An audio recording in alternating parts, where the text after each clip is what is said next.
So ito mga ka-farmer, no? Dumating yung submersible solar pump natin.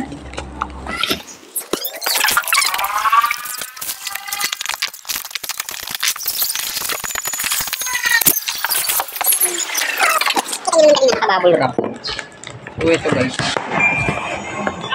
Okay, ito na. Reveal. Okay, ganito siya kalaki. Yung specs niya, ano, specs. Ayan, lift niya daw 30 meters. Ayan, flow 1.2 cubic meter per hour. Ayan, tapos power 220 watts, voltage DC 12 volts. Outlet 25 mm or di uno. Ayan, 25 mm or di uno. And then pump size, ayan o. Kita nyo naman yung size niya, malaki. Actually malaki siya. So yan mga ka-farmer, ikakabit natin yung DC motor natin na submersible. Ayan, solar panel yung gagamitin natin. Pero ayan, i-set up muna natin dun sa ating balon. Yung lalim pala ng balon natin ay nasa 10 meters.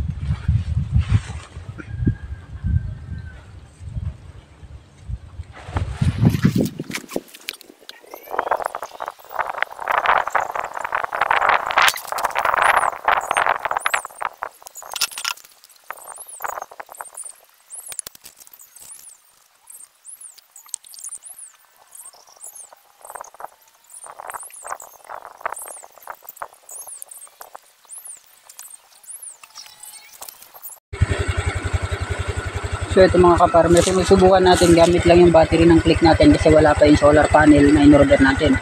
At ito, ang deep na ito ay kulang-kulang na 10 meters mula dito sa labi. So susubukan natin kung ano malabas na tubig.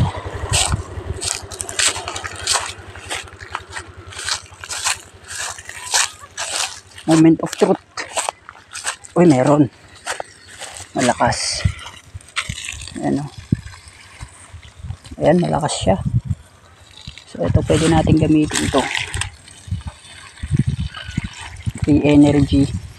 Gamit ang ating solar panel pag dumating. So yan, yung flow ng tubig malakas.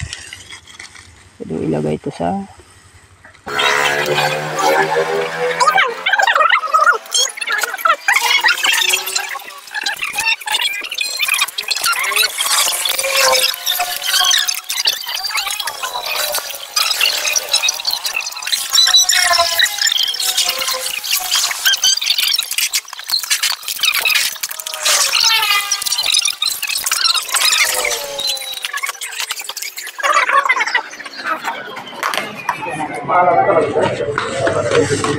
sana hindi wasag.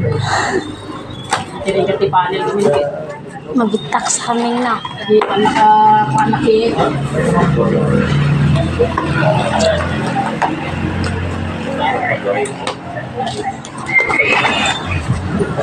Sos, nabaliktad pa lang mad. Tama, no, mayat. Moment of truth. Malabitak mo. Uy, awan. Ang bitak na. Okay.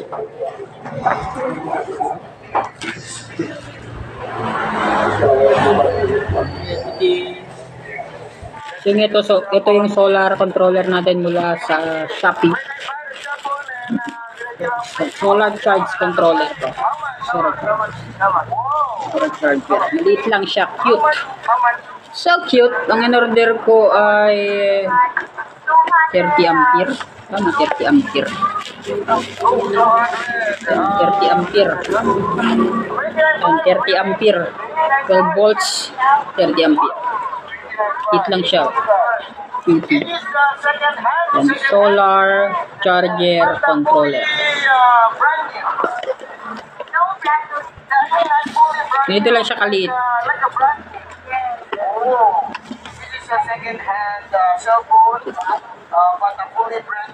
So dito, nakita ba? Nakita yan. Nakita.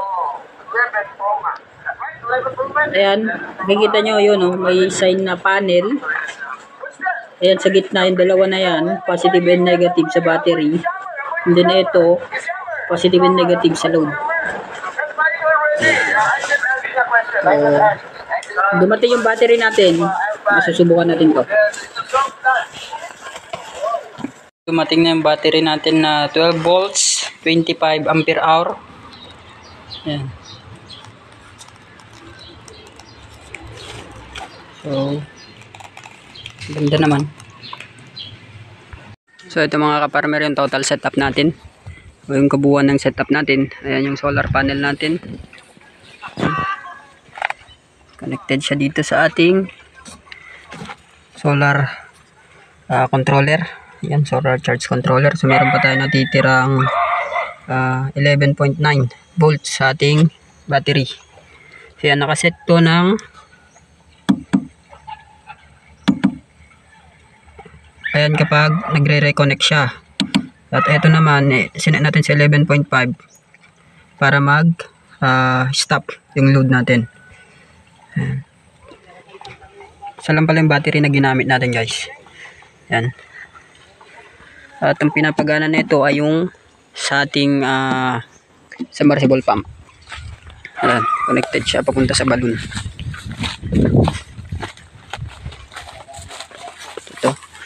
So, ito yung tubo natin. Kaling doon. Ayan. Papunta yan sa ating fish pond. So, brown out ngayon. At kailangan natin magpapasok ng tubig kasi nga mainit. Ang magsisilbing panibagong tubig sa ating fish pond. At magbibigay ng ayan, dissolve oxygen. Yung flow ng tubig na yan na bumabagsak doon, yan ay magbibigay ng ating dissolve oxygen. Yan. At para hindi stagnant yung tubig natin, mapaglaro yung ating mga fingerlings. Yan yung mga fingerlings natin guys.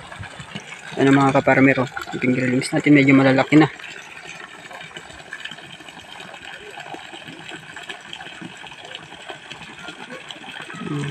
Dito ba? So yan yung mga fingerlings natin.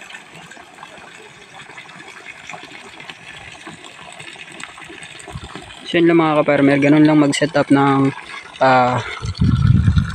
renewable energy using solar panel at ating battery. So recap tayo sa mga ginamit natin. Ang ginamit natin ay 100 watt solar panel, 12 volts, at battery na 12 volts din na 25 ampere hour. And then yung ginamit ko palang controller ay 30 watts ay 30 ampere na battery charge controller.